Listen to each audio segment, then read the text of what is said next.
धड्रपाल पुंज पक्षरु पौष पूजा महोत्सव अनुगुल जिला किशोरनगर ब्लॉक धड्रपाल गंड भवन निकटरे पुष पूजा महोत्सव पालित हो जाइछि। 10टा समय कलश यात्रा होइथिला।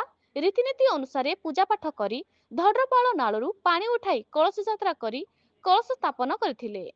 कुनी पुओ झियो मानक द्वारा सांस्कृतिक कार्यक्रम होइथिला। एथिरे मुख्य अतिथि भावे स्थानीय विधायक नलिनीकांत प्रधान जोग देथिबा बेले सम्मानित अतिथि भावे राज्यस्तरीय ब्लॉक स्तरीय और षोलपुंजर मुख्य कार्यकर्ता जोग देथिले। ए कार्यक्रम रे महिला और चतुर्थ रु अष्टम श्रेणी पिला मानकु क्विज प्रतियोगिता करी विजेती मानकु पुरस्कार राशि देथिले। गंड समाज धड्रपाल पुंजर मुख्य सदाशिव नायक, सभापति सत्यवादी नायक, पूर्वतन सभापति चक्रधर नायक, महासचिव जयराम नायक, अर्जुन नायक, प्रचार सचिव हेमंत नायक नेतृत्व में होइथिला। सांस्कृतिक कार्यक्रम रे जगबंधु नायक, अमरेंद्र नायक, त्रिनाथ नायक सहयोग करथिबा बेले मंच परिचालना करथिले सुजाता नायक। अमरेंद्र नायक धन्यवाद अर्पण करथिले। पुंज महासचिव जयराम नायक, अनुगुल जिल्लारू स्वतंत्र प्रतिनिधि गोविंद्र नायक रिपोर्ट न्यूज ओडिशा टीवी। धड्रपाल गंडवाना समाज रो जो पुंज अच्छी से पुष्पूजा होता बहुत संख्यार आठमल्लिक अनुकोणु गंडन भाई मैंने सब आसते भौणी मैंने आसते खूब सुंदर चाकचकम पूजा अर्चना कले एवं सब विचित्र कार्यक्रम सब प्रकार मधुर कार्यक्रम थिला।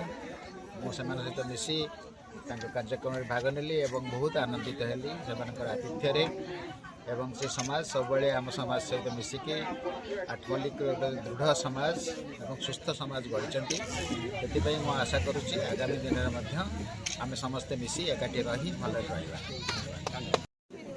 मो श्री सदाशिव नायक धड्रपाल पुंज आयोजन समितिर जड़े उपदेष्टा एवं अनुगुल जिला आयोजन समितिर सभापति अच्छी। पुष्पूजा ये एक आमर सामाजिक परंपरा, आम गौंड समाजर ऐतिह्य परंपरा रीति नीति यार अलगा प्रकार एवं यही पौष मास द्वितीय ठारू पूर्णमी मध्यरे आम समाजर बहु स्थान रे आमर जो षडवंशी भाई माने अलग अलग भाव में पूजापाठ करि। आज किंतु आमे पुंज तरफ एकत्र होई समस्त षडवंशी भाई माने तांकर निज निजर इष्ट देवादेवी को पूजन कले एवं आगामी दिन रे मध्य एहा चालू रहिबो ए आशा मोर अछि।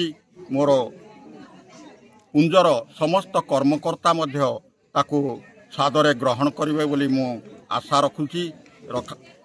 तेणु आगामी दिन रे ये पुष महोत्सव आहुरी धूमधाम रे पालन करिबा पाई मोर बंधु मानकू मोर साथी मानकू मु निवेदन करी।